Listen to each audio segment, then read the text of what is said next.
I consider myself to be something of an expert in Cookie Clicker.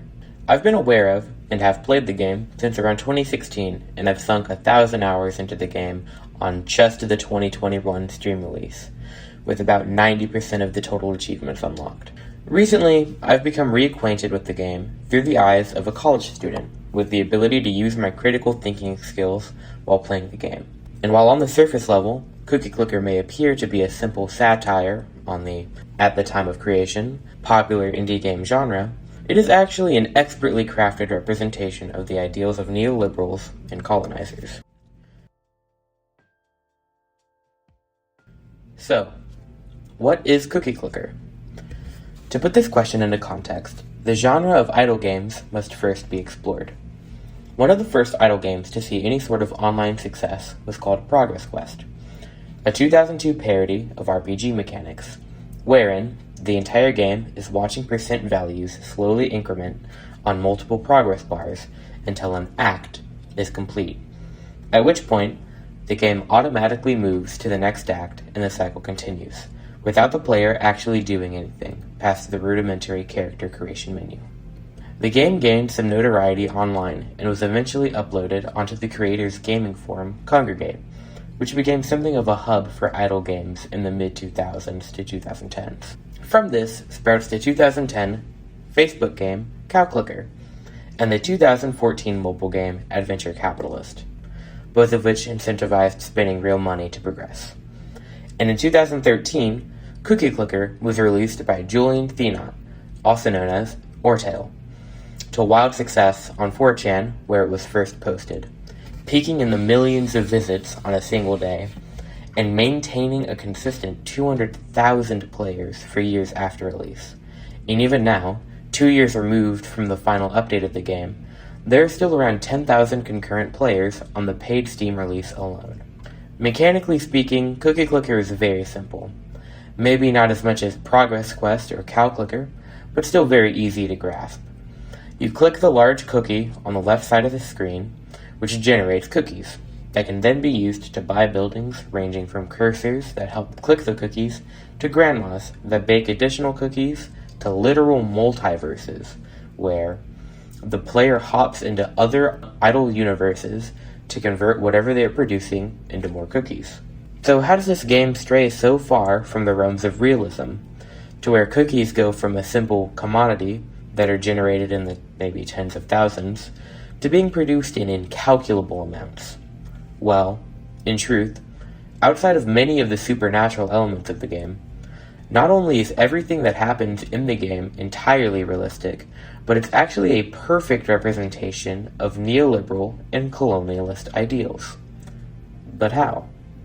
And more importantly, what are neoliberalism and colonialism to begin with?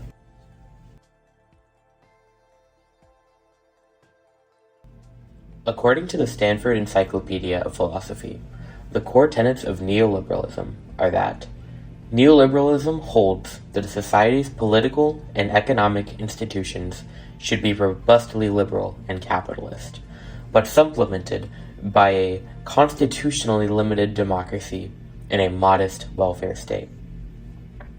There's a hell of a lot to unpack there. So what does that really mean? Piece by piece, we can see that neoliberalism believes in classic liberalism, which according to Encyclopedia Britannica is the belief that the core philosophy of politics should be to ensure the protection of individual liberties and freedoms, stemming from Thomas Hobbes and John Locke. Neoliberalism is also a capitalist ideology. Capitalism, of course, being the primary political system and economic system of much of the developed world, with the core philosophy there being that the government should have little to no interference in the space of business and the development of more efficient methods of generating wealth for owners of businesses or land, often referred to as capital owners. So, neoliberalist ideology stems from the belief that the government should interfere with businesses as little as possible, and that the government's only role in society should be to ensure the ability for individuals in the society to have basic rights and liberties, such as owning property and being alive.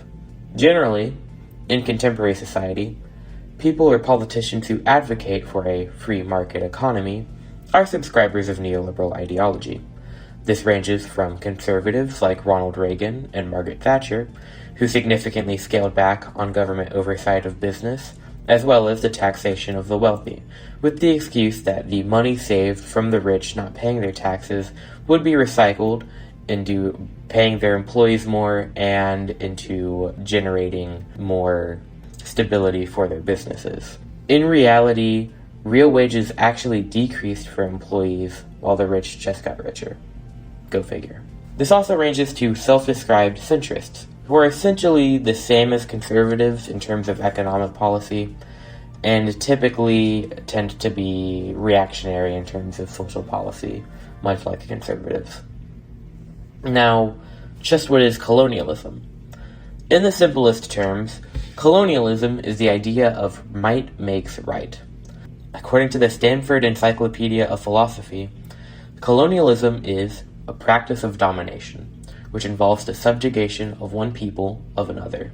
Colonialism has often been justified throughout history through the eyes of the white knight philosophy, where the oppressive force invading the space of others is actually a benevolent one that is attempting to civilize communities and societies that are not submitted to the European sensibilities. That is not the only attempt at the justification of colonialism, however. There is also the argument that because one people is more advanced and powerful than another, then that automatically gives them the right to land of the other, lest they be met with absolute destruction. Examples of colonialism can pretty famously be seen in the destruction of indigenous communities in the Americas, as well as Oceania and Australia, throughout a majority of the past millennia, wherein Europeans would remove native populations wherever they wanted to settle through any means available, whether it be destruction of homes, killing, infecting, or removal of an entire species. So what the hell do any of these heavy ideologies of control and self-preservation have to do with an idle game about clicking a cookie? Cookie Clicker is a complex game for those with the eyes to see its complexity. This can be seen both mechanically and in terms of the little bits of actual lore given to the player, in both the news ticker at the top of the screen and in the flavor text that can be seen under upgrade and built-in descriptions. As for the gameplay, to the average player, they may only know of the core mechanics present to them at the start of the game. There is a cookie that can be clicked, there are buildings to buy or sell, and upgrades for said buildings or percentage multipliers to the cookies produced per second. But beyond the surface level mechanics come mini-games that can only be unlocked through the production of sugar lumps, a non-renewable currency requiring a full day to coalesce.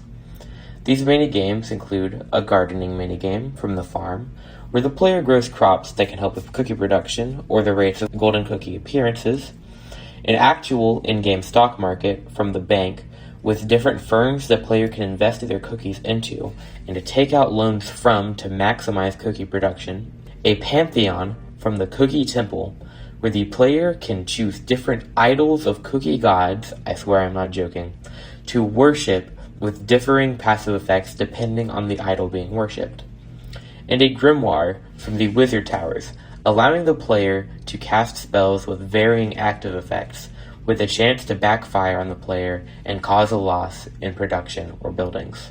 On a gameplay level, there are visible elements of a successful neoliberal dream. In the world of Cookie Clicker, through the production of goods and the creation of job opportunities through the cornering off of a market without any government intervention. The producer of this good is able to purchase entire fields of industry and eventually take over the world through their shrewd purchases and decision-making. They're able to maximize the production of wealth by laying off employees in the bottom 10% of production to reinvest their money into further lateral expansion, and the world's economy becomes entirely dependent on their goods. And then, no longer wanting to share a world destroyed by their greed with everybody else trapped there, they make plans to venture into other worlds where they will surely continue this cycle. In the case of Cookie Clicker, this good happens to be cookies, but all of the other elements of hyper-capitalism and monopolies, things that a neoliberal would accept in open arms, are still very present, and in this case, prestiging, or restarting a cookie clicker run from the start with prior knowledge of gameplay and additional perks to maximize efficiency would be the equivalent of the billionaire's dreams of space travel or moving elsewhere. Elements of neoliberal and colonialist ideas can also be found in the news game ticker, as well as in the names, descriptions, and flavor texts of various upgrades, buildings,